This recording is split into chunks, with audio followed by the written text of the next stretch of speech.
પુસ્તકો પણ એવા પ્રકાશિત કરવામાં આવે છે કે જે હસ્તલિખિત ગ્રંથોમાં જે લખાણ છે એને બદલી નાખવામાં આવ્યા છે. જેમ રૂપાપુરિયાની વાર્તા આવે છે, તમે કોઈ દિવસ વાંચી હશે, કે એને નખમાં ઘી હતું, એ ગરમ કઢી આવતા એ શ્રીનાથજીના દેવદ્રવ્યનું ઘી એના પેટમાં ગયું. એ પાપે એને કૂતરાનો જન્મ મળ્યો, બીજો જન્મ. એ દેવદ્રવ્યનો એક છાંટો ઘીનો ગયો, એના પાપે એને કૂતરાનો જન્મ મળ્યો. મારી પાસે 25 થી 30 હસ્તલિખિત 252 વૈષ્ણવની પુસ્તકો છે. અત્યારે છપાયેલી પુસ્તકની અંદર લખેલું છે કે અસમર્પિત ખાધું એના કારણે એને કૂતરાનો જન્મ મળ્યો.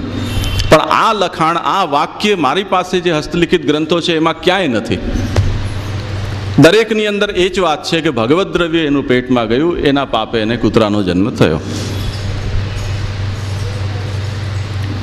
તો જુઓ, સિદ્ધાંતને કઈ રીતે આપણે વિકૃત કરવા ઉપર તુલ્યા છીએ, અને આનું કોઈ સંશોધન નથી કરતું.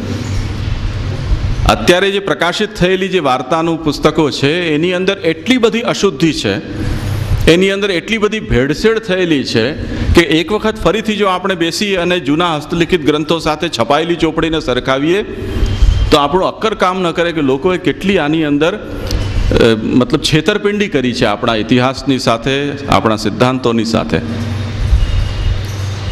તો કાન અને દિમાગ બધા ખુલ્લા રાખજો, આ સમય બહુ કપરો છે. આ બધા વાર્તાઓના આધારે અત્યારે પુષ્ટિમાર્ગના સિદ્ધાંત નિશ્ચિત થઈ રહ્યા છે, પણ સિદ્ધાંત નિર્ણય કરવાની પદ્ધતિ સૌથી પહેલાં વેદ, શ્રી મહાપ્રભુજી, એના પછી એમની વ્યાખ્યા કરનારા આચાર્યો, એના પછી સદાચાર એટલે વાર્તાઓ, અને છેલ્લે પછી આપણને જે ગમે છે તે. સૌથી પહેલાં એ નહીં આવે કે આપણને શું ગમે છે, એ છેલ્લે આવશે, જો બીજે ક્યાંયથી તમને રસ્તો નથી મળી રહ્યો તો. જેમ પેલી વૈશ્યાએ સ્વસ્ય ચ પ્રિયમ આત્મના આધારે નિર્ણય કર્યો કે આ સ્થિતિમાં હું મારા ઠાકુરજીને કોઈ પણ રીતથી પોહાડેલા કે ભૂખ્યા તો ન જ રાખી શકું, ભલે કોઈની આજ્ઞા હોય કે ન હોય, મને કોઈની પરવા નથી. કેમ કે આ સ્થિતિમાં જો શાસ્ત્રને ગોતવા જાત કે ગુરુ પાસે આજ્ઞા લેવા જાત કે કોઈ બાપા કે બાપીને પૂછવા જાત તો દરેક એમ જ કહે કે શાસ્ત્ર પ્રમાણે આવું ન થઈ શકે, ગુરુ પણ એમ જ કહે કે આવું ન થઈ શકે, વૈષ્ણવ કે સદાચાર પણ એ જ વાત કહે કે નહીં, રજસ્વલા અવસ્થામાં સેવા ન થઈ શકે. પણ કોઈ એનો ઉપાય ન બતાવી શકત તો કરવું શું? ન થઈ શકે તો ચાલ હું તારા ઠાકુરજીને પધરાવી જાઉં. જો આ સ્થિતિ હોય તો આ એવો અપવાદ છે કે જેમાં ઠાકુરજીના સુખના વિચારથી કંઈ પણ કરી શકાય છે. શાસ્ત્રની આજ્ઞાનો પણ બાદ કરી શકાય છે, ભગવાનની આજ્ઞાનો, ગુરુની આજ્ઞાનો પણ બાદ કરી શકાય છે પ્રભુ સુખના વિચારથી. તો આવી કોઈક પરિસ્થિતિમાં તમે સ્વસ્ય ચ પ્રિયમ આત્મન એનો જો તમે વિચાર કરો કે એને તમે નિર્ણય માટેનો એક ક્રાઇટેરિયા બનાવો તો સમજી શકાય એવી વાત છે. પણ ગામ પાસેથી ભીખ માગવા માટે તમે તનુજા વિત્તજા એમ બે સેવાના વિભાજન કરો, અને વિત્તજા સેવા પણ કરી શકાય છે સ્વતંત્ર. આવી જાતના નિર્ણયોને, એવી જાતની ચોપડીઓ છાપો તો નાક કપાવવાની વાત છે, ખરેખર દરિયામાં ડૂબી મરવા જેવી વાત છે. એ એક આચાર્ય તરીકે તો છોડો, એક સામાન્ય બ્રાહ્મણ તરીકે પણ એ શોભાસ્પદ વસ્તુ નથી. બ્રાહ્મણસ્ય તું દેહોયમ ક્ષુદ્ર કામાય નિશ્યતે, એમ ભાગવત કહે છે કે આ બ્રાહ્મણનો દેહ છે આવી ક્ષુદ્ર કામનાઓ માટે નથી, ગામ પાસેથી પૈસા ભેગા કરવા માટે બ્રાહ્મણનો દેહ નથી, આચાર્ય કે ગુરુપદ તો સર્વથા એના માટે નથી. અને એમાં પણ ઠાકુરજીને નિમિત્ત બનાવવું અને ઠાકુરજીના નામે ભીખ માંગવી, પેટ માટે માંગો તમે. આજે નથી માંગતા લોકો અમને ફ્રીજ જોઈએ ને અમને ટીવી જોઈએ ને એમને ગાડી જોઈએ ને અમને બંગલા જોઈએ ને અમારા છોકરીના લગ્ન કરવા છે, ને માગે જ છે કે નહીં બધા? માગો, એમાં બહુ તો તમારી નાક કપાશે, પરંતુ ઠાકુરજી તો નહીં વગોવાય, પુષ્ટિમાર્ગ તો નહીં વગોવાય. આમાં તો પોતાના સ્વાર્થ માટે આપણે માર્ગને વગોવી રહ્યા છીએ, સિદ્ધાંતને વિકૃત કરી રહ્યા છીએ, તો એ તો ઉચિત નથી. એટલે પ્રાયશ્ચિત્ત પણ કર્મ છે, એ વાત બહુ મહત્વનું છે. હવે જો આ હરિરાયજીની વાત છે અપરાધ નિરૂપણમાં સાચી હોય તો મને તમે બધા લોકો છાતી ઉપર હાથ રાખીને કહો, કંઠી પકડીને કહો કે હવેલીઓના ઠાકુરજીને કેટલી વાર પંચામૃત કરવા પડે દિવસમાં? પંચામૃત સિવાય બીજી કોઈ સેવા જ ન થઈ શકે. આજની જે દશા, જે રીતે પુષ્ટિમાર્ગ આપણે ચલાવી રહ્યા છીએ, એમાં પંચામૃત સિવાય બીજા કોઈ દર્શન ખુલી જ ન શકે એવી દશા છે આ. તો તો વિચારજો ક્યારેક ફુરસદથી. આ ગ્રંથો ન હોય તો આપણે જે ગ્રંથો પ્રકાશિત કર્યા વચનાવલી, એમાં શ્રી હરિરાય મહાપ્રભુના આ ગ્રંથોનું વચન અને એનું અનુવાદ પણ આપેલું છે. તમે એમાં જોજો અને તમને સમજ વિચારજો પણ એને. ભગવાને બુદ્ધિ આપી છે આપણે બધાને કે જો આ સિદ્ધાંત સાચો છે તો આપણો જે વ્યવહાર છે એ સાચો કે ખોટો, અને એમાં શું પરિવર્તન લાવવું જોઈએ. અને એક પુષ્ટિમાર્ગી તરીકે આવી સ્થિતિમાં માર્ગના સિદ્ધાંતને જાળવવા માટે, માર્ગનું ગૌરવ રાખવા માટે આપણું કર્તવ્ય શું બને છે. કમસે કમ આપણે તો આવું દુષ્કૃત્ય ન કરીએ. આપણે તો જ્યાં મહાપ્રભુજીના સિદ્ધાંતોની આવી ક્રૂર હત્યા થતી હોય એવા સ્થાનોમાં કે એવા વ્યક્તિઓને સહયોગ આપણે ન આપીએ, એટલું તો ઓછામાં ઓછું આપણે કરી શકીએ છીએ. તો એવો સંકલ્પ તો એક પુષ્ટિમાર્ગી તરીકે આપણા બધાનો રહેવો જ જોઈએ. તો આ વાતને ખાસ સમજજો. તે રીતે દાન પણ એક નૈમિત્તિક કર્મ છે. આપણે જોઈએ છીએ જેમ ગંગા દશેરા વગેરે આવે તો જલકુંભનું દાન કરીએ છીએ, કુષ્માંડનું દાન થાય છે, એમ અનેક જાતના દાન છે. એક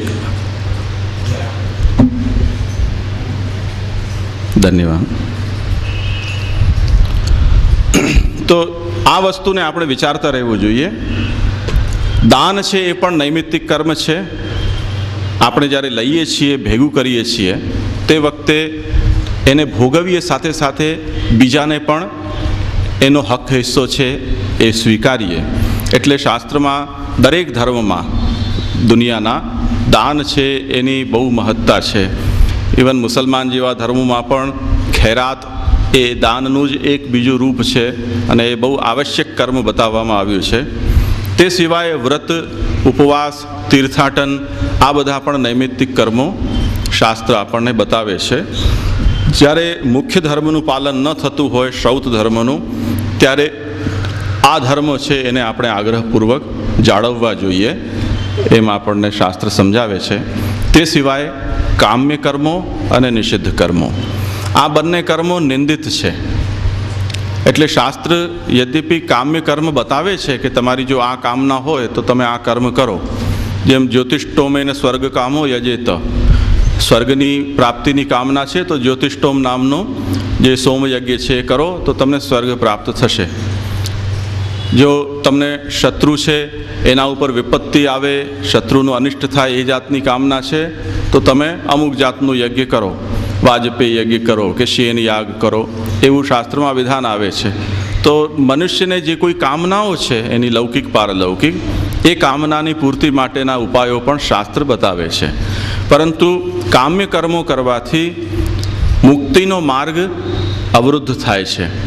કેમ કે જે કામના માટે એ કર્મ કરવામાં આવ્યું હોય એ કામના ફલીભૂત થાય તો એક ઈચ્છિત વસ્તુ પ્રાપ્ત થાય એને ભોગવવા માટે મનુષ્યને ફરીથી જન્મ લેવો પડે, સમય આપવો પડે. તો એ ભોગ જ્યાં સુધી પૂર્ણ ન થાય ત્યાં સુધી ફરીથી એની જીવાત્માની મુક્તિનો રસ્તો ખુલતો નથી. આપણને જેમ ભોજન કરવા બેઠા હોઈએ અને કોઈ વારા ફરતી પરોસે જ જતું હોય તો આપણે ફરજિયાત બેસી રહેવું પડે ખાવા માટે કે એની વ્યક્તિનો સત્કાર કરવા માટે ભાવનાનો. તો એ રસ્તો આપણો ઊભા થવાનો અટકી જાય છે. એમ ભોગ જેટલા પણ છે એ આપણા ઉદ્ધારના રસ્તાને રોકે છે. એટલે કામ્ય કર્મો પણ મનુષ્ય બધા નિષ્કામ બની નથી શકતા એમની વૃત્તિને કારણે. એટલે શાસ્ત્ર સહાનુભૂતિથી એમને આ ઉપાયો પણ બતાવે છે. શાસ્ત્ર એ વિષયમાં બહુ સ્પષ્ટ છે કે જે કામ્ય કર્મ કરશે એની મુક્તિ નહીં થાય. તેમ છતાં પણ જો તમને કરવું જ છે તો કરો. મનુષ્ય આમ પણ કરશે, જો એની કામના જો પૂર્ણ નથી થઈ તો શાસ્ત્ર નહીં બતાડે તો બીજા કોઈ રસ્તાથી કરશે. એટલે શાસ્ત્ર એમ વિચારે છે કે મારા દાયરામાંથી બહાર નીકળી જાય પછી તો હાથમાં નહીં આવે. તો સારી વસ્તુ એ છે કે એ શાસ્ત્રના બતાવેલા રસ્તાથી પોતાના કામનાને પૂર્ણ કરે. અને કામના પૂર્ણ થશે તો કદાચ કોઈક સમય એના મનમાં એવો વિચાર આવશે કે શાસ્ત્રમાં શ્રદ્ધા દ્રઢ થશે, કેમ કે આ કર્મથી મને આ ફલ મળ્યું. તો જતે દાડે શાસ્ત્રમાં એ વાત જે કહેવામાં આવી છે કે કામ્ય કર્મો આખરે અનિષ્ટકારક છે એ પણ ક્યારેક તો વાંચશે, ક્યારેક તો સમજશે. ત્યારે એની કામનાઓ પણ નિવૃત્ત થઈ જશે અને પછી નિષ્કામ કર્મ કરવા લાગશે. નિષિદ્ધ કર્મો પણ બતાવ્યા છે કે જે કરવાથી પાપ ફલ થાય છે, એ પણ શાસ્ત્રમાં બતાવવામાં આવ્યા છે. તો આ કામ્ય અને નિષિદ્ધ કર્મો, અહીંયા સુધીના જે ધર્મો છે એ ધર્મને આપણે જોયા. આ એ ધર્મ છે કે જેનો શ્રી મહાપ્રભુજી કહી રહ્યા છે કે ધર્મશાસ્ત્રમાં નિર્ણય કહેવાઈ ગયો છે, એટલે હું અહીંયા નથી કહી રહ્યો. આત્મધર્મ એ ભગવદ્ ભક્તિ છે અને એનું નિરૂપણ શ્રી મહાપ્રભુજી સર્વદા સર્વભાવેન ભજનીયો વ્રજાધિપ સ્વસ્યાયમેવ ધર્મો હિ નાન્ય ક્વાપી કદાચન એ ચતુશ્લોકી ગ્રંથમાં કરી રહ્યા છે. આપણે અહીંયા 5 મિનિટનો વિરામ કરીને પછી બાલબોધમાં શ્રી મહાપ્રભુજીએ જે ધર્મ પુરુષાર્થના વિષયમાં સંકેત કરીને આગળ મોક્ષ પુરુષાર્થના નિરૂપણ ઉપર આપ ચાલ્યા ગયા. એ સંબંધમાં કેટલીક સ્પષ્ટતાઓ આપણે અત્યારે જોઈ કે ધર્મશાસ્ત્રની અંદર એ ધર્મનું સ્વરૂપ કઈ રીતે વર્ણિત છે, એના કર્તવ્યો, એના પ્રકારો, એના લક્ષણ. શાસ્ત્રમાં શ્રી મહાપ્રભુજીના દૃષ્ટિમાં કોઈ પણ શાસ્ત્રીય કર્મ નિષ્ફળ નથી હોતું. આ એક સિદ્ધાંત છે.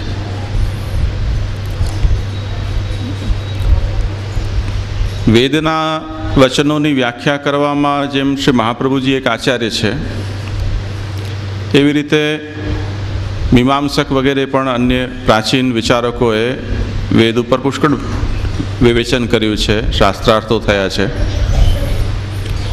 અને એમાં એક એવી વ્યાખ્યા પ્રસ્તુત થઈ છે કે શાસ્ત્ર જે નિત્ય નૈમિત્તિક કર્મ બતાવે છે, જે કર્મની સાથે, જે કર્મના વિધાનોની સાથે, આજ્ઞાઓની સાથે કોઈ ફલનો નિર્દેશ કરવામાં નથી આવ્યો. દાખલા તરીકે અહરહ સંધ્યામ ઉપાસિત યાવત જીવમ અગ્નિહોત્રમ જુહુયાત સત્યમ વદ. આ કેટલાક શાસ્ત્રની આજ્ઞાના વચનો છે જેની સાથે આવું અગ્નિહોત્ર કરીશું કે સંધ્યાવંદન કરીશું અથવા સત્ય બોલીશું તો એ બોલનારને કે એ યજ્ઞ કરનારને કે સંધ્યા કરનારને શું મળશે, એની કોઈ સ્પષ્ટતા શાસ્ત્ર ત્યાં કરી નથી રહ્યું. એટલે એ જાતના કર્મ વિધાનને મીમાંસકોએ એવી કક્ષામાં રાખ્યા કે આ કર્મો આવશ્યક છે અને ન કરો તો અપરાધ છે, પણ કરો એનું કોઈ ફલ નથી. એવું એમણે એ શાસ્ત્રના વચનો છે એનો અર્થ બતાવ્યો. અકરણે પ્રત્યવાય એટલે ન કરો તો પ્રત્યવાય છે, દોષ છે, પણ કરવાથી કોઈ ફલ, કેમ કે શાસ્ત્ર ત્યાં બોલી નથી રહ્યું કે આ કરશો તો આ ફલ થશે, એટલે એનું કોઈ ફલ નથી, પણ એને છોડી નથી શકાતું. શ્રી મહાપ્રભુજી આ વિચારધારાથી સંમત નથી અને મહાપ્રભુજી બહુ સ્પષ્ટ કહે છે કે વેદની આજ્ઞા, શાસ્ત્રની આજ્ઞા એ રાજ આજ્ઞાવત છે અને રાજ આજ્ઞાવત હોવાને કારણે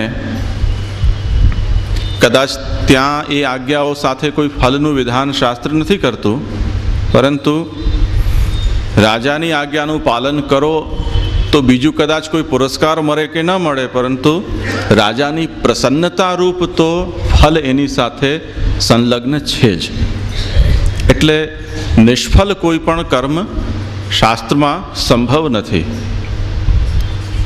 એટલે મિનિમમ ફલ, એનું નામ પુણ્ય હોય, એનું નામ સ્વર્ગ હોય અથવા તો કામ્ય કર્મ હોય, તો બીજું કોઈ પણ જે કામના અનુસાર ફલ હોય એ દરેક કર્મની સાથે જોડાયેલું છે અને એ કર્મ કરનારને એ ફલ મળે જ છે. તો ધર્મથી મનુષ્ય એવા હોય છે કે જેમને કોઈને કોઈ કામનાઓ હોય છે, પરંતુ ઘણા લોકો જેમ વ્રજભક્તોના પ્રસંગમાં આવે છે અને વ્રજભક્તો એમ કહે છે કે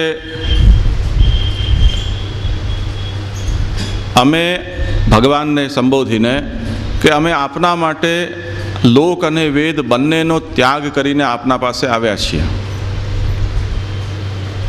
એટલે ન તો અમને કોઈ લૌકિક ફલ કે સિદ્ધિની કામના છે, ન કોઈ શાસ્ત્રના પાલન કરવાથી, આજ્ઞાનું પાલન કરવાથી કે ધર્માચરણ કરવાથી મળતી સિદ્ધિઓની કોઈ કામના છે. તો એવી જાતની જેની મનોવૃત્તિ છે કે જેમના માટે માત્ર ભગવાન જ ફલરૂપ છે, લોક કે વેદ એમના માટે ફલરૂપ નથી, એ એમના લક્ષ્યમાં આવતું નથી. ભગવાન માત્ર જેનું લક્ષ્ય છે, શ્રી મહાપ્રભુજી કહે છે કે એ કોઈક વિશેષ પુષ્ટિને કારણે જ આવી ભાવના કોઈ જીવના મનમાં પેદા થઈ શકે છે, અને એ વિશેષ પુષ્ટિ એ જ પુષ્ટિ માર્ગ છે. પુષ્ટિ પ્રવાહ મર્યાદા ભેદ ગ્રંથ અહીંયા આપણે થયો છે કે નહીં? ગોંડલમાં થયો, અહીંયા એ ગ્રંથ નથી થયો. આ વિષયનો બહુ વિસ્તાર શ્રી મહાપ્રભુજીએ પુષ્ટિ પ્રવાહ મર્યાદા ભેદ ગ્રંથમાં કરેલો છે, અને ત્યાં શ્રી મહાપ્રભુજીએ એ વચનોના સંદર્ભ પણ આપ્યા છે કે જે શાસ્ત્રના વચનોથી પુષ્ટિજીવની મનોવૃત્તિ કેવી હોય છે, એનું વલણ કેવું હોય છે, એના જીવનનું લક્ષ્ય કેવું હોય છે, એની સ્પષ્ટતા એ ગ્રંથથી આપણને થઈ શકે છે. તો કેટલાક જીવોના મનમાં શાસ્ત્ર જ સર્વસ્વ છે, શાસ્ત્રાજ્ઞાનું પાલન જ એમના માટે સર્વસ્વ છે, અને એના અનુસાર જ જીવન જીવવાથી એમને કૃતાર્થતાનો અનુભવ થાય છે, અને એ શાસ્ત્ર એ કર્મોથી જે ફલ બતાવે છે, ફલની પ્રાપ્તિમાં જ એમને સંતોષ પણ છે. તો શ્રી મહાપ્રભુજી કહે છે કે આ મર્યાદા સૃષ્ટિનો સ્વભાવ છે. ભગવાને જીવો જે પ્રકટ કર્યા છે એ જીવોનું સ્વરૂપ તો બધાનું એક સમાન છે, એ ભગવાનનો ચેદંશ છે. કેમ કે આ સૃષ્ટિમાં એવી કોઈ વસ્તુ નથી કે જે વસ્તુનું મૂળ ભગવાન ન હોય. કોઈક ને કોઈક રૂપમાં એ ભગવાનનું જ રૂપ છે, પરંતુ ભગવાને પોતાની આવિર્ભાવ તિરુભાવ શક્તિથી જે વસ્તુને પોતાનામાંથી પ્રકટ કરી છે એમાંથી અમુક અમુક ગુણો તિરોહિત કર્યા છે, એટલે એને સંતાડી રાખ્યા છે, એને ઇનેક્ટિવ કરી દીધા છે. તો મર્યાદા સૃષ્ટિની અંદર ભગવાન એવી ઈચ્છા પોતાની સ્થાપિત કરે છે કે એ મારી વાણી રૂપ જે વેદ છે એ વેદ મર્યાદાનું પાલન કરે અને એનાથી પ્રાપ્ત થતું ફલ એ ભોગવે. એ જ એમનું લક્ષ્ય, એ જ એમની જીવનની સાધના. તો ધર્મથી જેને સંતોષ છે, ધર્મથી પ્રાપ્ત થતા ફલમાં જ જેને આનંદ છે, એ વ્યક્તિ મર્યાદા સ્વભાવનો છે, એમ શ્રી મહાપ્રભુજી કહે છે. પુષ્ટિ અને મર્યાદા એ વિરોધી નથી.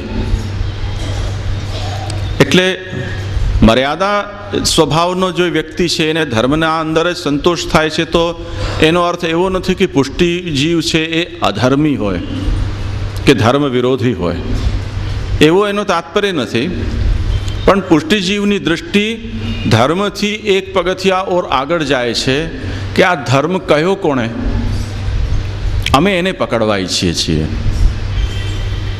ધર્મ કયો જેણે, એ ભગવાન છે, એ બધાનો મૂળ છે, અને અમે એમાં નિષ્ઠા ધરાવીએ છીએ.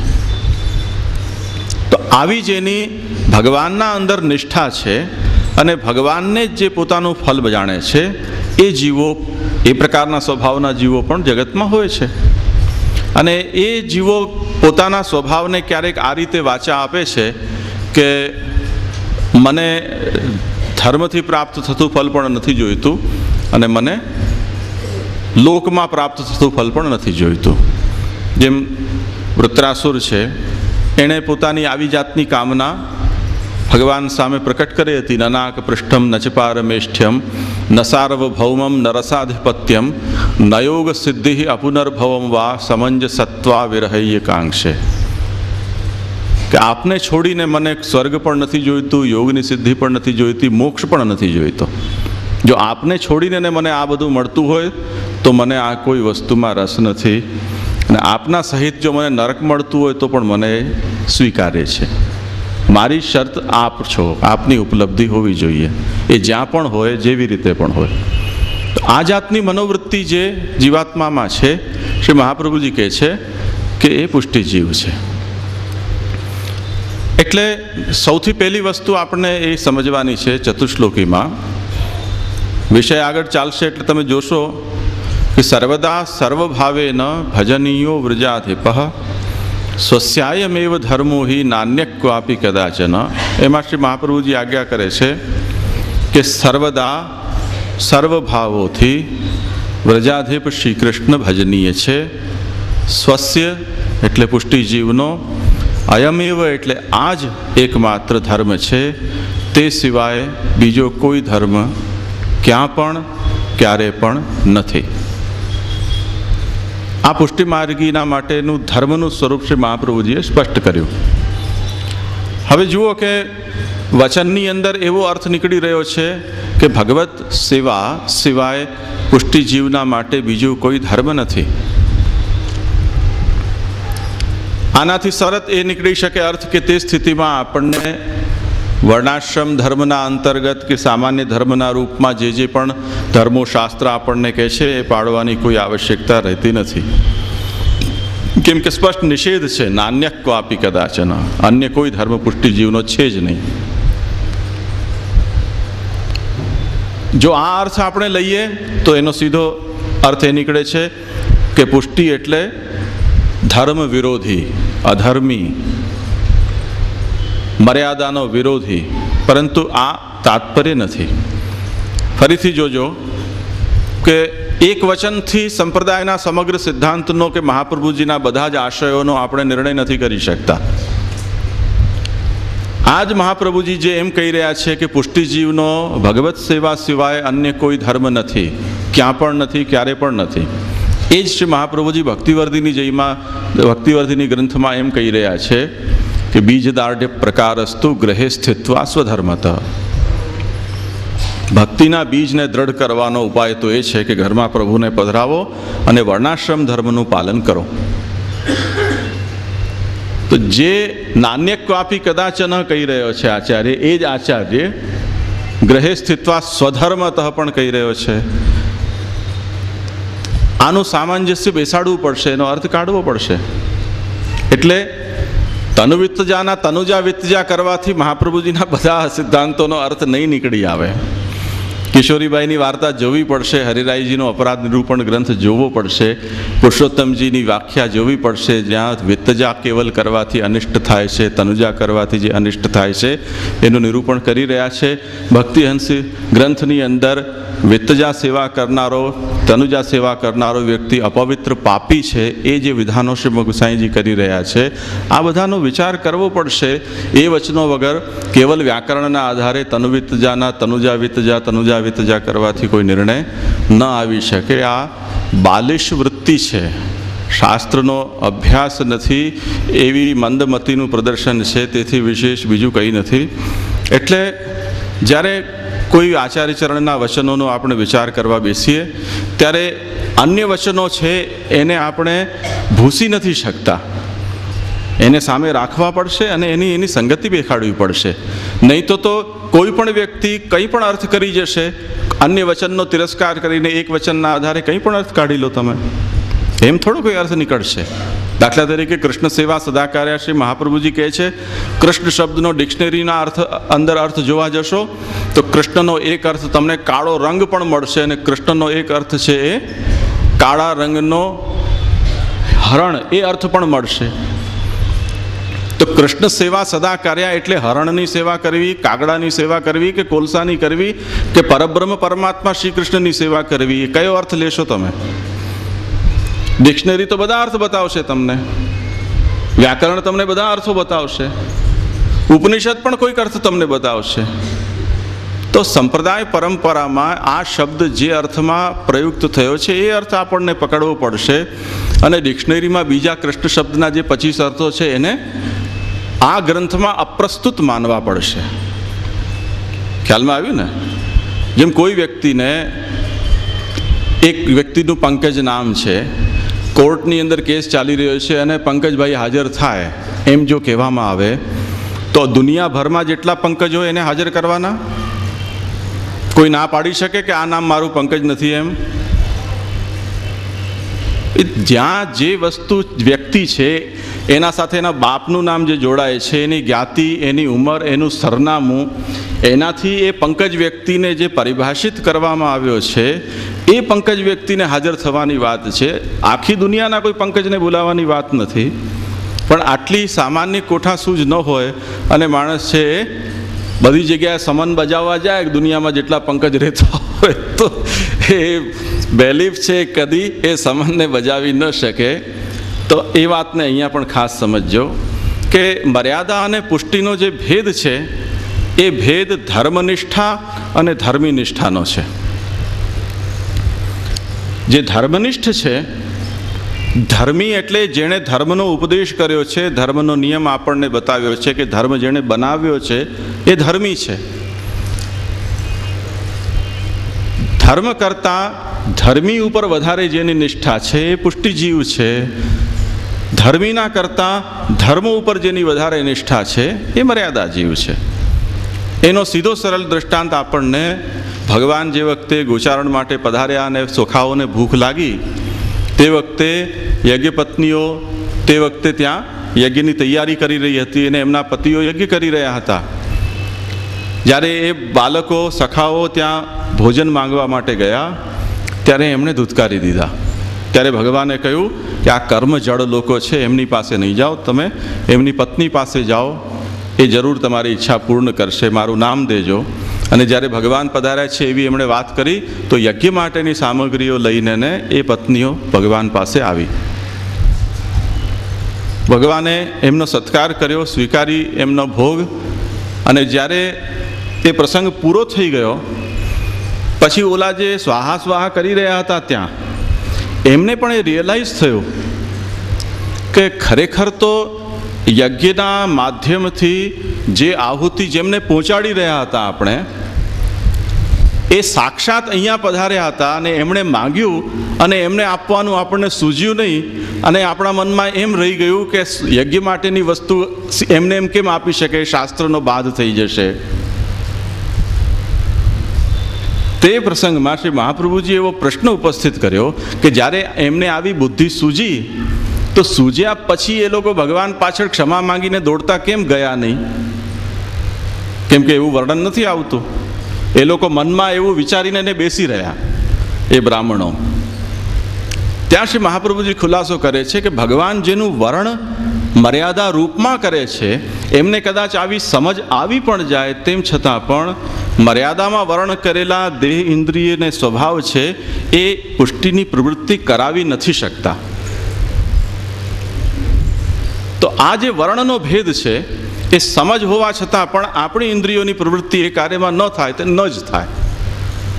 આ મર્યાદાનો સ્વભાવ છે. ધર્મનિષ્ઠા આ છે. સામે ઊભો છે જેને પહોંચાડવાની આહુતિ એને જ છે. એ અગ્નિ પણ કોને પહોંચાડત? ભગવાનને જ પહોંચાડવાની હતી એ આહુતિ, પણ શાસ્ત્ર આજ્ઞાનો બાધ થઈ જાય. કેમ કે આ આહુતિ તો અગ્નિમાં નાખો અને એ માધ્યમથી પહોંચે તો જ આપણો ધર્મ સંપન્ન થાય. તો ધર્મમાં આ જડતા જે આવેલી છે એટલે ત્યાં જે અટકી ગયો છે ત્યાંથી ધર્મી ઉપર જે નથી જઈ શક્યો એ મર્યાદા જીવ છે. ખ્યાલમાં આવ્યું ને? અને જ્યારે ભગવાન સામે પ્રસ્તુત છે તે વખતે લોકને અને ધર્મને બંનેને છોડીને ભગવાનને પકડી લેવા આ પુષ્ટિનો સ્વભાવ છે. તો આ જે અહીંયા પ્રકટ થઈ રહ્યો છે એટલા માટે શ્રી મહાપ્રભુજી અહીંયા આજ્ઞા કરે છે કે પુષ્ટિ અને મર્યાદાનો આ ભેદ સમજજો. બાલબોધમાં જે ધર્મનિષ્ઠાવાળી વ્યક્તિ છે અને ધર્મથી જે સંતુષ્ટ છે એ બાલબોધમાં જ અટકી જાય, એ પછી ચતુશ્લોકીમાં હરગીજ ના આવે. કેમ કે નહીં તો ચતુશ્લોકીનું વાતાવરણ બગડશે, પુષ્ટિને બગાડશે. પુષ્ટિ માર્ગમાં સેવા કરનાર માટે પ્રવેશ હતો, પરંતુ આપણે ચેલા વધારવાની લાયમાં દર્શનીય ભગતોને પ્રવેશ આપી દીધો. તે આજે સેવા કરનારાઓને પણ સેવા કરવા નથી આપતા, તાણી તાણીને હવેલીઓમાં લઈ જાય કે દર્શન કરો, સેવા નહીં કરો, દર્શન કરો. તો પુષ્ટિ માર્ગ ભ્રષ્ટ કોને કારણે થયો? જેમ એક સારી સ્કૂલ છે એને બગાડી દેવી હોય, નષ્ટ કરી દેવી હોય તો શું કરો? લાગવગ લગાડીને ઠોઠ નિશાળિયાઓને દાખલ કરી દો, એમાં સ્કૂલ ખતમ થઈ જાય. એ જ ષડયંત્ર પુષ્ટિ માર્ગ સાથે થયું. જેને પુષ્ટિ માર્ગ સાથે કોઈ લેવા દેવા નથી, જેને પુષ્ટિ સાધના સાથે કોઈ સંબંધ નથી, જેને મહાપ્રભુજી પ્રત્યે કોઈ કમિટમેન્ટ નથી, એવી કચરાપટ્ટી લોકોને આવીને પુષ્ટિ માર્ગમાં ભરી દીધા. હવે જે ખરેખર પુષ્ટિ માર્ગને અનુસરવા માગે છે એ ગુંગળાય છે અહીંયા કે મારા માટે તો જગ્યા જ ન બચી, હું ક્યાં બેસું? આ બહુ ગંભીર પરિસ્થિતિ છે. દરેક લેવલ ઉપર અત્યારે આ જ ષડયંત્ર ચાલી રહ્યું છે લેભાગુ લોકોનું. IIM સુધી રિઝર્વેશનની વાત પહોંચી ગઈ. બોલો, જે જગ્યાએ 99% માર્ક આવે એને માંડ એડમિશન મળતું હોય ત્યાં પણ 35% વાળાને દાખલ કરવા પડે, તો શું દશા થશે હવે એની વિચારજો. આજે એ કંપનીની અંદર, એ સંસ્થાની અંદર ભણનારી વ્યક્તિ પાસ થાય કે નાપાસ થાય, એની નોકરી મહિને લાખ રૂપિયાની પાકી છે. આ એ સંસ્થાની એ શાખ છે કે ક્વોલિટી એટલી બધી ત્યાં જાળવવામાં આવે છે. એ સંસ્થાની અંદર જો અનામતની સીટો દાખલ કરવામાં આવે તો હવે એ જમાના વીતી જશે કે IIMના નામ ઉપર જેમને નોકરી મળતી હતી એ નોકરી એમને આપશે કોઈ નહીં આપે. તો આ દશા ન થઈ જાય એટલે મર્યાદા અને પુષ્ટિનો ભેદ શ્રી મહાપ્રભુજીએ બતાવ્યો હતો. એ પુષ્ટિ પ્રવાહ મર્યાદા ભેદમાં પણ બતાવ્યો, બાલબોધ અને ચતુશ્લોકીમાં પણ શ્રી મહાપ્રભુજી એ જ વાત બતાવી કે ભલા માણસ, તું ગુરુ છો, તારું કામ આ પુષ્ટિ માર્ગના અંદર કોને ઘૂસવા દેવું કોને ન ઘૂસવા દેવું એના માટે તો મેં તને પેદા કર્યો હતો, નહીં તો મને પરણવાની ક્યાં જરૂર હતી. નહીં તો શ્રી મહાપ્રભુજીને ગ્રહસ્થાશ્રમ અંગીકાર કરવો ન હતો. ચોકીદારના રૂપમાં કોઈક તો રહેવું જોઈએ આ માર્ગની રક્ષા કરવા માટે, એટલે પેદા કર્યા. અને પેદા થઈને હવે એ જ વાળ ચીભડા ગળી રહી છે. ચોર, ઉચકાઓ, ડાકુ, લફંગાઓ, મવાલીઓ બધાને ઘુસાડી રહી છે કે આવા દો, તમે પણ આવો, તમે પણ આવો. સારા લોકો માટે હવે સ્થાન નહીં રહી જાય. એટલે ખરેખર જે ભગવત સેવા કરનારો છે એ હવે ગુંગળાય છે પુષ્ટિ માર્ગમાં, એ પુષ્ટિ માર્ગથી ભાગી રહ્યો છે. તો આ વિકૃત સ્વરૂપ છે એ મારા તમારા અપરાધથી આપણે આ માર્ગને ભ્રષ્ટ કર્યો છે. અને એની શુદ્ધિ પણ આપણે એ રીતે જ કરવી પડશે મહાપ્રભુજીને સમજીને કે ધર્મ પુરુષાર્થમાં જ જે સુખી છે એને મર્યાદા માર્ગમાં રહેવા દો. ભગવાને મર્યાદા માર્ગ એ લોકો માટે પ્રકટ કર્યો છે, પુષ્ટિ માર્ગ એમના માટે નથી. જે ધર્મનિષ્ઠા ઉપરથી ધર્મીનિષ્ઠાની અંદર પરિવર્તિત થઈ ચૂક્યો છે એના માટે પુષ્ટિ માર્ગ છે. એમના માટે પુષ્ટિ માર્ગ અનામત રાખો. એટલે પુષ્ટિને મર્યાદામાં ન નાખો, મર્યાદાને પુષ્ટિની અંદર ભેળસેળ નહીં કરો. તેથી શ્રી મહાપ્રભુજી કહે છે કે નાન્ય ક્વાપી કદાચન, પુષ્ટિજીવનો ભગવત સેવા સિવાય બીજો કોઈ ધર્મ, કોઈ કર્તવ્ય આ સ્થળે કે બીજા કોઈ સ્થળે, આ કાલમાં કે બીજા કોઈ કાલમાં હોઈ નથી શકતું. કેમ કે એ પુષ્ટિ સૃષ્ટિને ભગવાને પોતાની સ્વરૂપ સેવા માટે પ્રકટ કરી છે. ભગવદ રૂપ સેવાર્થમ તત્સૃષ્ટિ, આ શ્રી મહાપ્રભુજી પુષ્ટિ પ્રવાહ મર્યાદા ભેદમાં આજ્ઞા કરે છે. તો જેને એ જાતની અંતરની ઈચ્છા છે કે હું પ્રભુનું ભજન કરું, લોકવેદનું અનુસરણ પણ હું કરીશ, કેમ કે અત્યારે કંઈ મારી એવી નિષ્ઠા નથી કે હું આત્મનિષ્ઠ થઈ ગયો હું, મને દેહનું કોઈ અનુસંધાન જ ન હોય. એટલે અનુસંધાન ન હોય એનો મતલબ શું કે મને તરસ પણ ન લાગતી હોય, ભૂખ પણ ન લાગતી હોય, ઠંડી ગરમી પણ ન લાગતી હોય, કોઈના કડવા વેણથી મને આઘાત પણ ન પહોંચતો હોય, એવા દેહની અવસ્થાથી ઉપર ઉઠીને હું કેવલ આત્મનિષ્ઠ થઈ ગયો હું કે હું ને પ્રભુ જ આ જગતમાં છીએ, બીજું કંઈ નથી. આવી અવસ્થા મારી છે નહીં. તે સ્થિતિમાં આ દેહ છે એ દેહને અનુલક્ષીને શાસ્ત્રે જે નિયમો કહ્યા છે એ નિયમ આપણે પાડવા પડશે. ભલે એના મનની ઈચ્છા સ્પષ્ટ છે કે પ્રભુ સિવાય મારું કોઈ લક્ષ્ય નથી, તેમ છતાં પણ એને આ બધા જ નિયમો જે મર્યાદા માર્ગી જીવ પાડે છે કે જે કોઈ સંસારમાં નેરારો સામાન્ય લૌકિક મનુષ્ય જે કર્મો કરે છે એ બધા જ એને કરવાના છે.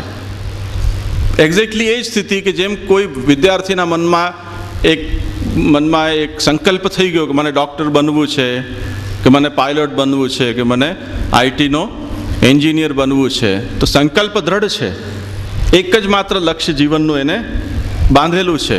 પણ એનો અર્થ એ નથી કે એ ખાશે નહીં, એ પીશે નહીં, એ સૂશે નહીં, કે રમશે નહીં, કે પરિવારના સાથે વ્યવહાર નહીં રાખે, કે મિત્રોની સાથે હાય હલો નહીં કરે, કે પિક્ચર જોવા નહીં જાય, કે બીજા કોઈ જાતના એ મોજ શોખ નહીં કરે. એવું નથી. એ બધું જ ચાલુ રહેશે.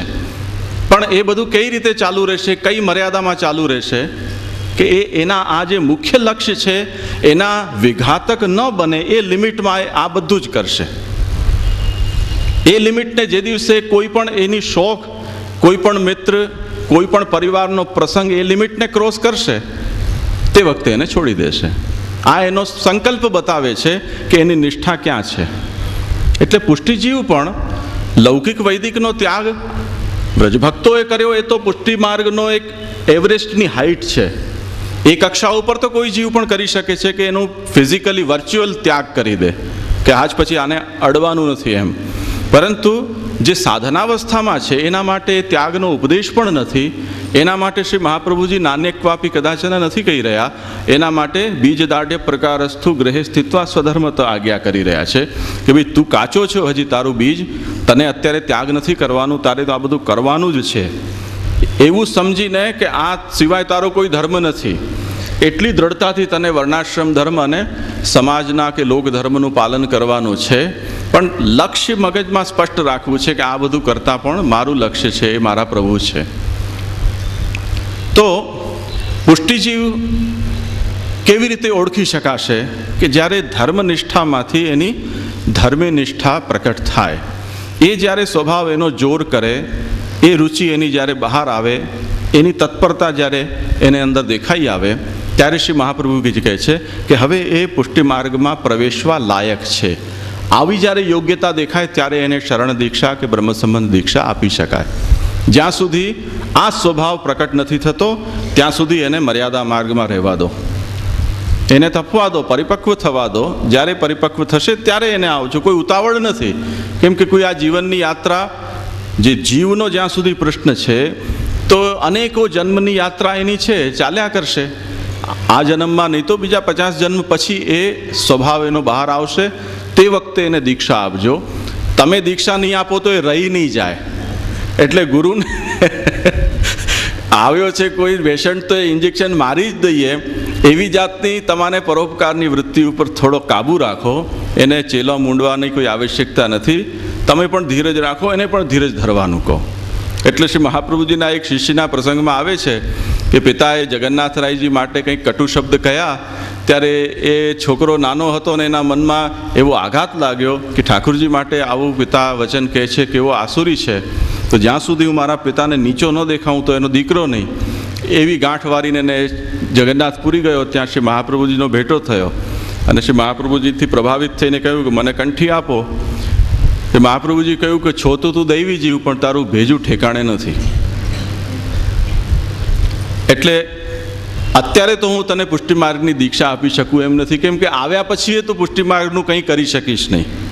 તારા મગજમાં તારા બાપને વૈર વાળવાનું છે, પ્રભુના અનાદરનો બદલો લેવાની જે ભાવના છે એ જ્યાં સુધી દૂર થઈને તારું ચિત્ત સાત્વિક ન બની જાય, ભગવત ભાવ પ્રચુર ન બની જાય, ત્યાં સુધી પુષ્ટિ માર્ગમાં તું આવી ન શકે.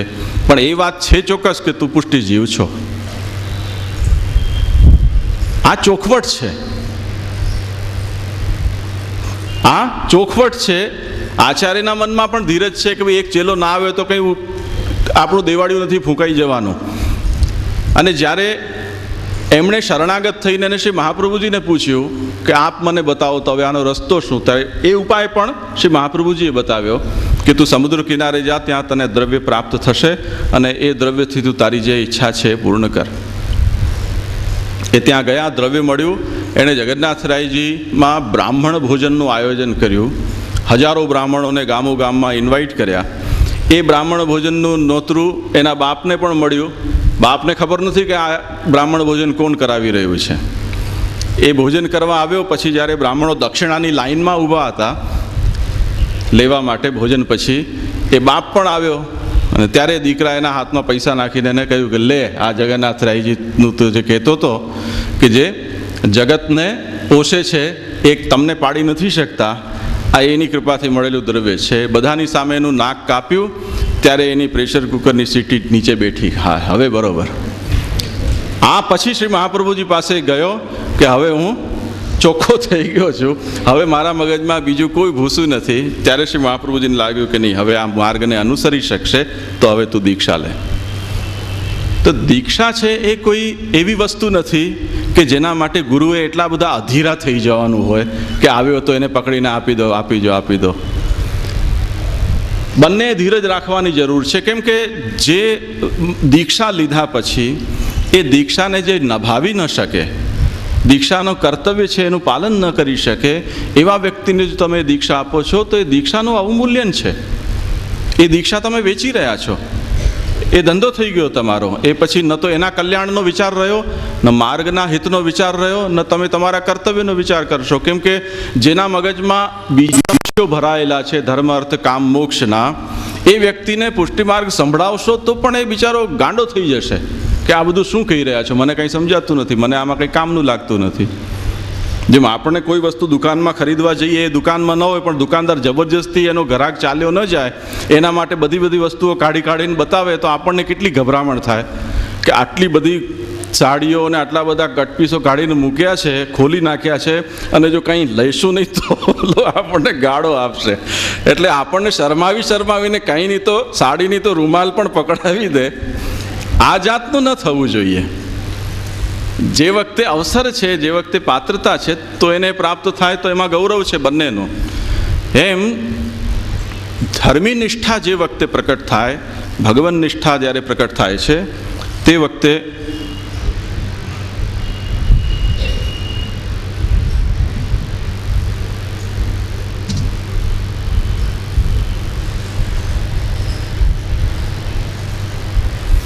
વખતે પુષ્ટિજીવ છે એવો નિશ્ચય થાય છે. અને જ્યારે એ સ્વભાવ પ્રકટ થયેલો વ્યક્તિ, પુષ્ટિનો સ્વભાવ જેમાં પ્રકટ થઈ ગયો છે એ વ્યક્તિ જ્યારે સામે ઊભો છે ત્યારે શ્રી મહાપ્રભુજી એને કહી રહ્યા છે કે તો હવે સર્વદા સર્વભાવેન ભજનીયો વૃજાદીપ સ્વસ્યાયમેવ ધર્મો હિ નાન્ય ક્વાપી કદાચન. તો હવે તું આ વાત ચોખ્ખી સમજી લે કે તું પુષ્ટિજીવ છો તો તારો ભગવત સેવા સિવાય અન્ય કોઈ સ્વધર્મ હોઈ નથી શકતો. પુષ્ટિજીવનો આ સ્વભાવ પ્રકટ ન હોય તે વખતે, એટલે અત્યારે આપણે એનું પ્રેક્ટિકલ એક્ઝામ્પલ લઈએ કે આપણે આમાંથી જે પણ વ્યક્તિએ બ્રહ્મ સંબંધ લીધા છે, આત્મનિવેદન કર્યું છે, પ્રભુ સાથે લગ્ન થયા છે જેમના, અને અત્યારે તમે જેમને બ્રહ્મ સંબંધ અપાવી રહ્યા છો મારી કુટીને ધક્કા મારીને, એ લોકોને બ્રહ્મ સંબંધ લઈને બહાર આવે અને એમને ચતુશ્લોકી કહો સર્વદા સર્વભાવેન ભજનીયો વ્રજાધિપ સ્વસ્યાયમેવ ધર્મો નાન્ય ક્વાપી કદાચન. બોલ, સમજાયું?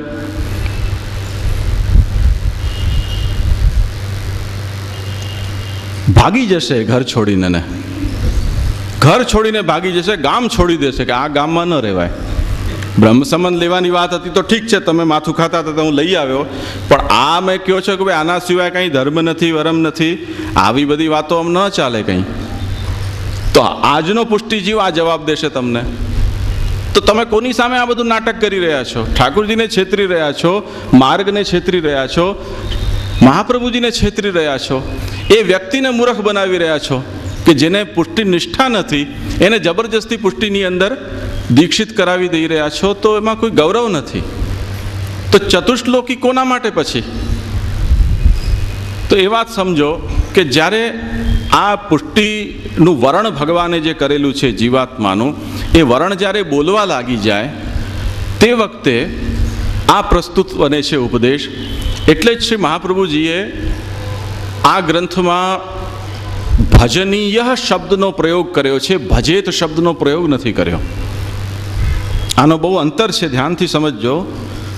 ભજનીયનો અર્થ છે ભગવત સેવા એ ઉત્તમ છે, ભગવત સેવા કરવી આવશ્યક છે, ભગવત સેવા કર આવો આદેશ શ્રી મહાપ્રભુજી નથી આપી રહ્યા.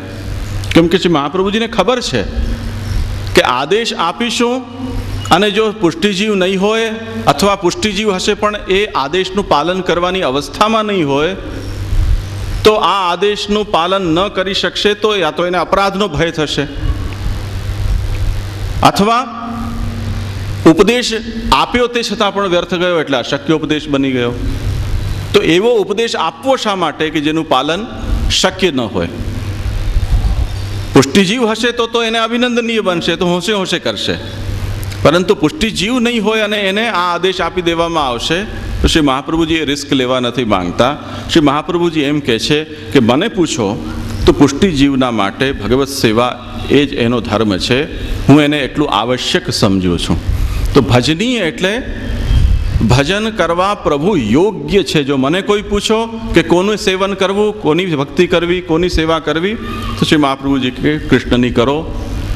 કૃષ્ણનું ભજન એટલું આવશ્યક છે કે એના સિવાય બીજા કોઈ ધર્મો એના સામે ટકી નથી શકતા. એટલી બધી આવશ્યકતા હું કૃષ્ણ ભજનની સમજું છું, પણ પુષ્ટિજીવના માટે. અન્ય કરી શકે તો પણ સારી વસ્તુ છે, એનો કોઈ નિષેધ નથી, પરંતુ પુષ્ટિફળ એને પ્રાપ્ત નહીં થાય. એને એ જે એનું વર્ણ ભગવાને કર્યું હશે એ ફળ એને મળશે, પરંતુ પુષ્ટિજીવ યદિ ભગવત ભજન કરશે તો એને પુષ્ટિફળ ભગવાન ચોક્કસ પ્રદાન કરશે. ભગવત ભજનની આવશ્યકતા એના માટે એટલી છે જેટલી એના અસ્તિત્વની સાર્થકતા. એટલે યદિ ભગવત ભજનથી વિમુખ છે પુષ્ટિજીવ, તો શ્રી મહાપ્રભુજી એમ સમજી રહ્યા છે કે એનું એ જીવન વિફલ ગયું, એ જ નિરર્થક જીવ્યો. સુબોધનીજીની અંદર આપ આજ્ઞા કરે છે, સર્વેન્દ્રિયાણામ વૈફલ્યમ અસેવાયામ ભવતી. યદિ પુષ્ટિજીવ પોતાની ઇન્દ્રિયોને ભગવત સેવાના કાર્યમાં નથી લાવી રહ્યો, તો એને ઇન્દ્રિયો જે મળી છે એ નિરર્થક મળી છે. એ જો લૂલો લંગડો જન્મ્યો હોત તો કોઈ અફસોસની વાત ન હતી. ભગવાને એને ઇન્દ્રિયો આપીને ભૂલ કરી દીધી. એટલી આવશ્યકતા ભગવાન ભગવત સેવાની શ્રી મહાપ્રભુજી સમજાવી રહ્યા છે. તો અન્ય ધર્મો એટલે લૌકિક ધર્મો અને શાસ્ત્રીય ધર્મો એ જ્યાં સુધી પુષ્ટિમાર્ગીય કર્તવ્યના નિર્વાહ માટે કે એના પાલનમાં અવરોધક ન થતા હોય, પ્રતિબંધક ન બનતા હોય, ત્યાં સુધી એ ધર્મોનું પાલન, એ કર્તવ્યોનું પાલન પણ પુષ્ટિજીવે કરવું જોઈએ. પરંતુ જે કર્તવ્યો કે જે ધર્મના પાલનને કારણે એનું મુખ્ય કર્તવ્ય ભગવત સેવા, એમાં કોઈ જાતની અડચણ આવતી હોય તો એ કર્તવ્યો કે ધર્મનો ત્યાગ કરવામાં પણ કોઈ દોષ નથી, એમ શ્રી મહાપ્રભુજી કહે છે. એટલે સર્વનિર્ણયની અંદર જે સાધન પ્રકરણ છે ત્યાં એક એ પ્રશ્ન ઉપસ્થિત કર્યો શ્રી મહાપ્રભુજીએ કે મનુષ્ય કેટલાક કર્મો પોતાના માટે કરે છે, સ્વાર્થ માટે. ઘણા બધા કર્મો છે એ મનુષ્ય પોતાના માટે ન કરીને બીજા માટે કરે છે, પોતાની ઈચ્છાથી પણ અને શાસ્ત્રની આજ્ઞાથી પણ, એ જાતના વાતાવરણથી પ્રેરાઈને પણ. એટલે જેને આપણે પરોપકાર કહીએ છીએ. તો પરોપકાર વગેરે જે ધર્મો છે એનું પાલન પુષ્ટિમાર્ગીએ કરવું કે ન કરવું, ત્યાં શ્રી મહાપ્રભુજી એ વાતની સ્પષ્ટતા કરી છે કે પરોપકાર આદિ ધર્મો એ ચોક્કસ કરી શકાય છે જો ભગવત સેવામાં પ્રતિબંધક ન થતા હોય તો. પણ પ્રભુ સેવાને છોડીને પરોપકાર કરવા માટે હરખ પદુડા થઈને દોડાદોડી કરવી નહીં. એટલે અત્યારે પણ આ એક સૂચક વસ્તુ છે. પરોપકાર ખોટી વસ્તુ નથી, કરી શકાય. મનુષ્યના અંદર જે સ્વાર્થી વૃત્તિ છે એના કરતાં પરાર્થ ઘણી સારી વસ્તુ છે, પરંતુ ભગવત સેવા કે પરમાર્થ જેને આપણે કહીએ એનાથી તો ઉત્તમ પરોપકાર કે સ્વાર્થ કદી હોઈ નથી શકતો. એટલે પ્રથમ પ્રાધાન્ય આગ્રહ ભગવત સેવા સ્મરણના અંદર રાખીને તે પછીના સમયમાં આપણે જે કંઈ પણ આપણા લૌકિક કાર્યો છે કે પરોપકાર આદિ કર્મો છે એ આપણે ચોક્કસ રૂપથી કરી શકીએ. પણ આની અંદર ક્યારે પણ રિવર્સ એનું ન થઈ જાય એટલી સાવધાની ચોક્કસ રાખવી જોઈએ. આજે એક એવી જાતનો પ્રવાહ ચાલી રહ્યો છે, અન્ય ધર્મોની દેખાદેખી, અન્ય લોકોની દેખાદેખી, એક એવો પ્રવાહ ચાલી રહ્યો છે કે જેમાં લોકોને નિરંતર પરોપકાર, પર કાર્ય, પરમાર્થ આની અંદર દોરવામાં આવે છે અને કોઈ નથી કરતું તો એના પ્રત્યે હીન ભાવનાથી જોવામાં આવે છે. પણ એક વાત નિશ્ચિત સમજજો કે તમે જ્યારે પરોપકાર કરવા જાઓ છો ત્યારે જે પર છે ને એની કોઈ લિમિટ નથી. પર કોણ? તમારા પડોશીથી કરી અને આખા વિશ્વ સુધી એ પર જશે, તમે એને પહોંચી નહીં શકો. તમે તમારા ગામના ભિખારી છે કે યાચક છે એને તમે કંઈક આપી શકશો, પણ એનાથી કોઈ ટાન્ઝાનિયા કે નામીબિયાની અંદર 12 મહિના દુષ્કાળની અંદર પ્રતિદિન હજારો માણસ જે મરે છે એને તમે જીવાડી નહીં શકો. પરોપકારમાં પણ તમને કોઈને કોઈ સંકોચ કરવો પડશે. એ સંકોચ પણ તમે એટલો કરશો કે તમારી શક્તિ હટે એટલું જ કરી શકશો. તમારા ઘરનું કોઈ બીમાર પડશે ત્યારે તમે તમારા પડોશી છે એની સારવારમાં નહીં જઈ શકો, ફરીથી પાછા તમને તમારા ચૂઝી થવું જ પડશે. અને એ થવું એ ધર્મ છે. કેમ કે અન્ય માટે તો બીજો પણ કોઈ અવકાશ છે, પણ આના માટે તો બીજો કોઈ નથી. ઘરના લોકોની સારવાર તો ઘરના જ કરવી પડશે. તો દરેક જગ્યાએ જે કરવામાં આવશે એ થીગડા મારવાનું જ કામ થશે. પૂરેપૂરું કામ તો કોઈ નહીં કરી શકે.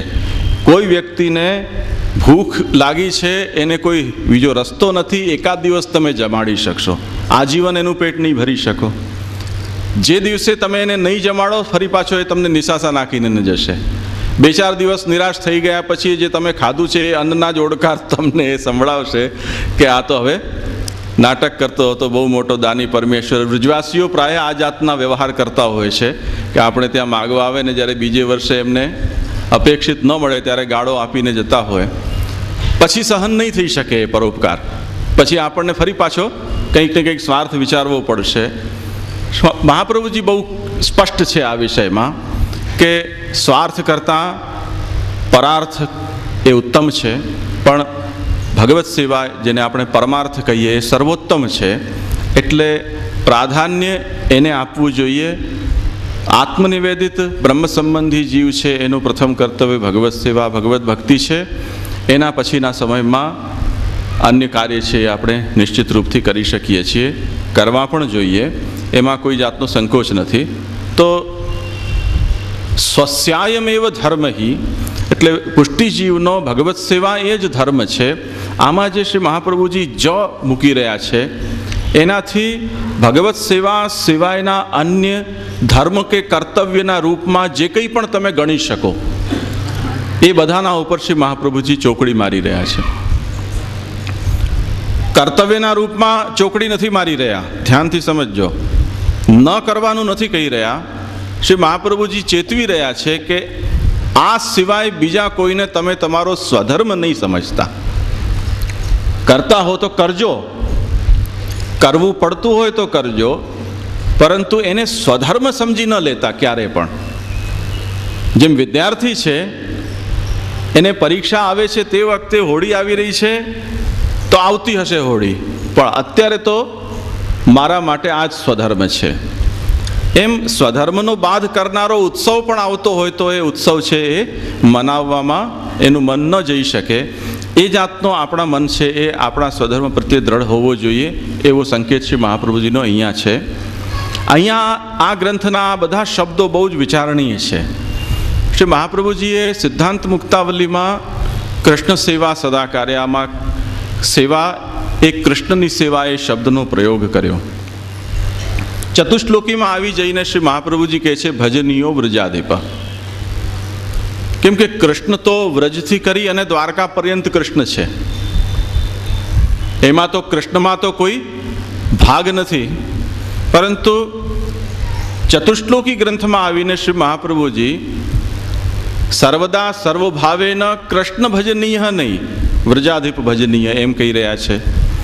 આ એક સૂચક છે, વિચારણીય છે. કેમ કે કૃષ્ણના 3 એપિસોડ બહુ પ્રસિદ્ધ છે, વ્રજાધીશ, મથુરાધીશ અને દ્વારકાધીશ. અને પુષ્ટિમાર્ગની અંદર અવારનવાર ચર્ચાનો વિષય પણ બનતા રહે છે. શ્રી મહાપ્રભુજી કેટલાક લોકોના અંદર એવી ગેરસમજ પણ છે કે આપણે ત્યાં વ્રજાધિપ છે ભજનીય તો દ્વારકાધીશ છે એ કૃષ્ણ જ જાણે ન હોય એ જાતનો વ્યવહાર કે એ જાતના ભાષાનો પ્રયોગ ઇવન વાર્તા સાહિત્યમાં ત્યાં સુધી જોવા મળતો હોય છે. તમે 84 વૈષ્ણવની વાર્તા વાંચી હશે તો એક વૈષ્ણવનો પ્રસંગ આવે છે કે શ્રી મહાપ્રભુજી જ્યારે સુબોધનીજીનું વાંચન કરવા માટે બિરાજ્યા પ્રવચનમાં, અને ત્યારે એ વૈષ્ણવ જે સાથે હતા એમને દ્વારકાધીશમાં ખૂબ આસક્તિ હતી. તો દ્વારકાધીશ એ વૈષ્ણવને મળવા માટે ત્યાં પધાર્યા અને એ વૈષ્ણવને દ્વારકાધીશ એકબીજાને જોઈ રહ્યા હતા. અને તે દરમિયાનમાં શ્રી મહાપ્રભુજી પ્રવચન કરી રહ્યા હતા. મહાપ્રભુજીએ જોયું કે ઓલો મારી પ્રવચન સાંભળી નથી રહ્યો અને દ્વારકાધીશની સાથે આંખ લડાવી રહ્યો છે. કે મહાપ્રભુજી ગુસ્સે થઈ ગયા, પોથી બંધ કરી અને પીઠ દઈને બિરાજી ગયા કિટ્ટા તારાથી. અને ત્યાં જે શબ્દોના પ્રયોગ વાર્તામાં થાય છે એ એટલા કઠોર શબ્દો છે અને એનાથી એવું લાગે કે જાણે કે દ્વારકાધીશ એ કૃષ્ણ જ ન હોય, એ કોઈ બીજા કોઈ દેવ હોય ને અન્યાશ્રય થઈ જતો હોય એવી જાતના ત્યાં શબ્દોના પ્રયોગ જોવા મળે છે. પરંતુ એ થોડો અતિરેક છે. જો દ્વારકાધીશ કૃષ્ણના પ્રત્યે શ્રી મહાપ્રભુજીની એવી જ લાગણી હોત તો ત્રિવિધ લીલા નામાવલી અને પુરુષોત્તમ સહસ્ર નામમાં શ્રી મહાપ્રભુજીને કોઈ જરૂર ન હતી કે દ્વારકા લીલાના નામોનું વર્ણન કરે.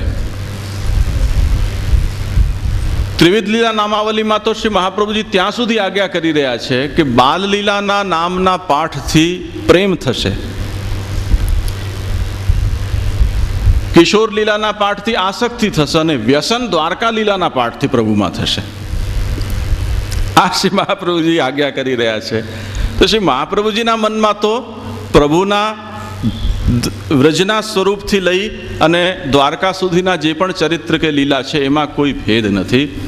કેમ કે પ્રભુ જો આપણો કૃષ્ણ છે, જો આપણો પ્રિયતમ હોય કે આપણો આરાધ્ય હોય, તો એના જે કોઈ પણ રૂપ હોય એ આપણા માટે ચિંતનીય કે મનનીય હોઈ શકે છે. પરંતુ એવું પણ જોવા મળે છે કે જેમ કોઈ અભિનેતા કોઈ વ્યક્તિને ગમતો હોય, એનો ફેન હોય, પરંતુ એ અભિનેતા જેટલા અભિનયો કરે છે એ બધા અભિનયની પિક્ચર કે નાટક જોવામાં બધાને રુચિ નથી આવતી. એને અમુક જ ઇમેજમાં લોકો જોવાનું પસંદ કરે છે.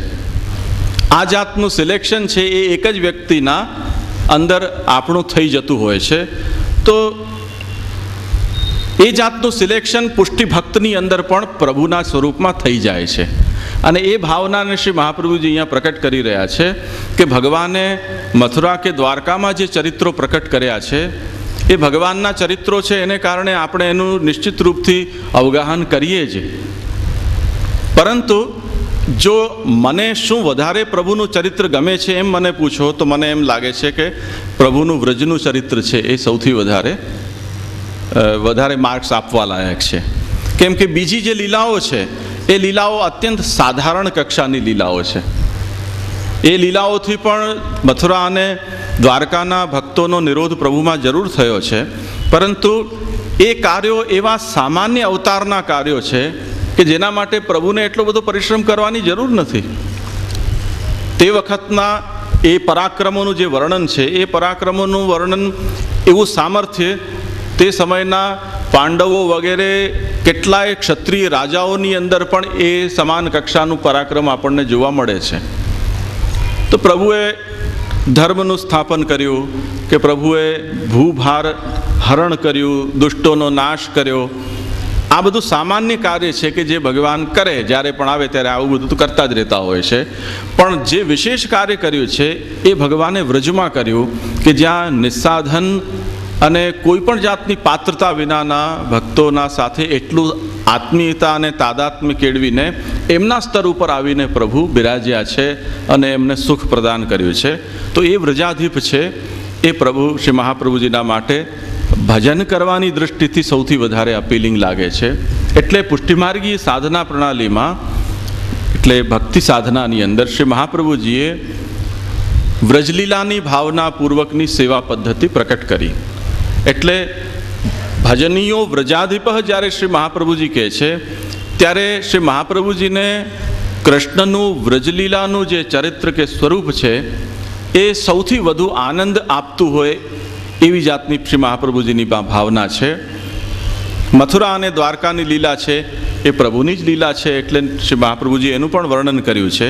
પરંતુ જે આનંદનો અનુભવ શ્રી મહાપ્રભુજીને ત્યાં આવે છે, જે વારંવાર વાગોડવાની ઈચ્છા પ્રભુનું એ ચરિત્રની થાય છે, એટલી ઈચ્છા પછીના ચરિત્રમાં નથી થતી. એટલે શ્રી મહાપ્રભુજી પોતાની પસંદગી અહીંયા બતાવે છે. તેથી જ પુષ્ટિજીવ પણ, પુષ્ટિ માર્ગમાં આવનારના માટે પણ શ્રી મહાપ્રભુજીની આ જે લાગણી છે એ લાગણીની સાથે પોતાનું તાદાત્મ્ય કેળવવું જરૂરી છે. એટલે જે પુષ્ટિમાર્ગીઓ શ્રી મહાપ્રભુજીના સમયમાં પણ વ્રજલીલાની ભાવના સાથે પોતાનું તાદાત્મ્ય કેળવી નહોતા શક્યા, ત્યારે એમના માટે નવરત્ન ગ્રંથ પ્રકટ કરવો પડ્યો શ્રી મહાપ્રભુજીને. કેમ કે મનમાં દ્વારકાધીશ વસી રહ્યા છે, દ્વારકા લીલાનું ચરિત્ર ચાલી રહ્યું છે અને સેવા છે વ્રજાધિપ શ્રી કૃષ્ણની કરવાની છે વ્રજલીલાની ભાવનાથી. તો આ મેળ કેવી રીતે બેસે? એટલે ઉદ્વેગ થઈ ગયો સેવામાં, અને એ ઉદ્વેગના નિવારણ માટે શ્રી મહાપ્રભુજીને નવરત્ન ગ્રંથ પ્રકટ કરવો પડ્યો. ત્યારે એમની જે ભાવના હતી તે અનુસાર એમની ચિત્તની સ્થિતિ થઈ અને સેવા છે એ ઉદ્વેગ રહિત એ કરી શક્યા. તો વ્રજાધિપ, મથુરાધીશ કે દ્વારકાધીશ, એમાં ફરીથી સમજી લો સંક્ષેપમાં કે કૃષ્ણના અંદર કોઈ ભેદ નથી. જે કૃષ્ણ વ્રજમાં છે એ જ કૃષ્ણ મથુરા અને દ્વારકામાં છે, એમાં કોઈ તફાવત નથી.